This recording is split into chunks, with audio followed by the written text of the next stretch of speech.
So you're just driving along, minding your own business, and you hit the turn signal, and suddenly it's flashing really fast like this.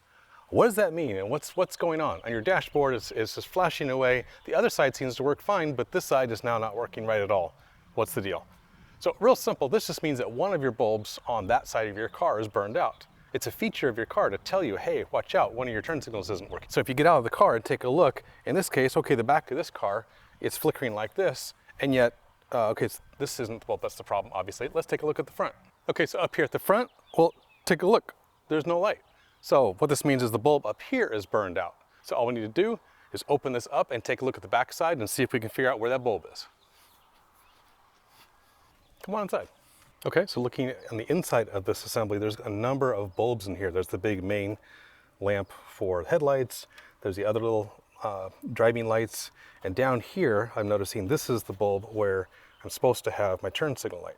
So the way these work is you just give them a like 1/8 turn counterclockwise. So it's just like a screw, you know, righty-tighty, lefty-loosey. So we're just gonna turn it just slightly.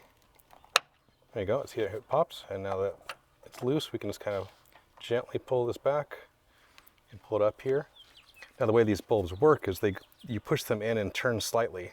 So I'm going to push in and turn one way or the other. Okay, it turned again lefty-loosey, and that bulb pops out.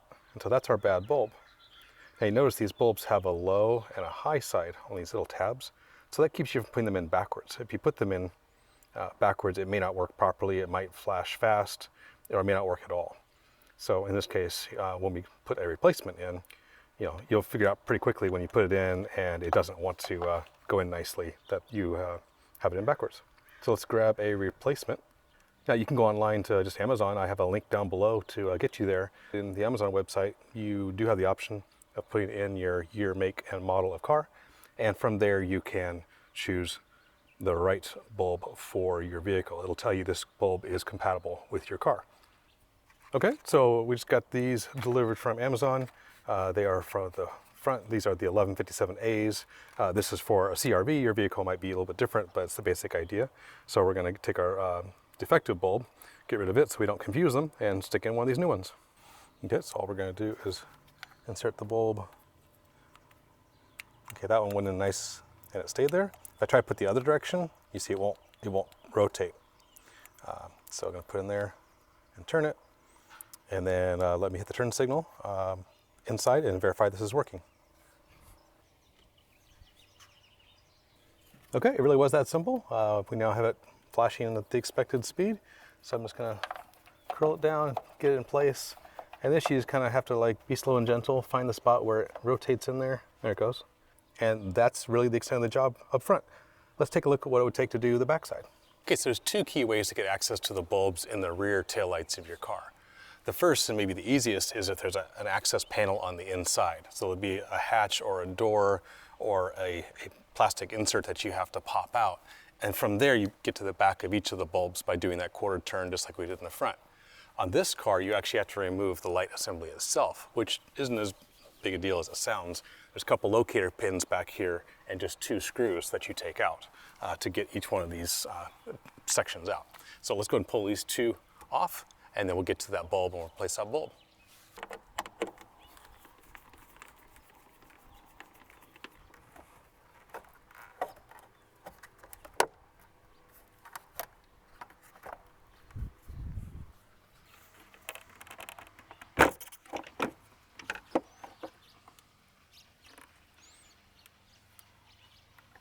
Okay, so here you can see we have access to all 3 of the bulbs that are back here, both the brake light, the backup light, and the turn signal light. So in this case, our turn signal light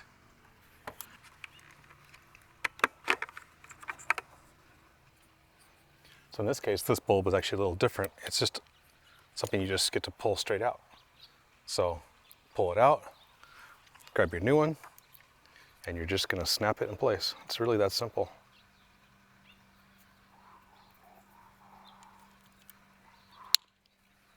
Now make sure your hands are not oily or greasy when you do this. It's a good idea to wipe this off to keep any oils and finger residues from contaminating the bulb before you reassemble it. And then when you're ready to reassemble it, you're gonna put it back in the hole and then give it that little turn, and it should click, or you should feel it like latch into place. and you're good to go. That's how simple it is to get to those 3.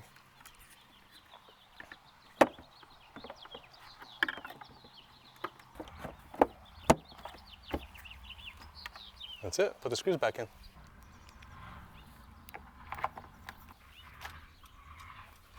Well, that's about all it took to do that. I hope you have some vision for how easy it is to change your own bulbs. Again, I have links down below that you can hit up on Amazon to find the right bulb for your car. You know, the right position on the car, the front versus the rear, the right year, make, and model, make sure everything is correct so you have the right bulb. But after that, it's really not more than maybe a screwdriver to get inside to a couple bulbs. Now, there are exceptions for some cars where it's a nightmare. If you have a Yaris, I have a video on how to do a Yaris, and it's a lot more work. I also have videos on how to do Honda Fits as well. So if you want to hit that up, those are there. That's it for this edition of Doing Things Dan's Way. I hope this was helpful. Give me a thumbs up and a subscribe if you want to see more like this. Hit up a couple links over here for other playlists and videos along the lines of car repair and doing things yourself. And so until next time, guys, be blessed.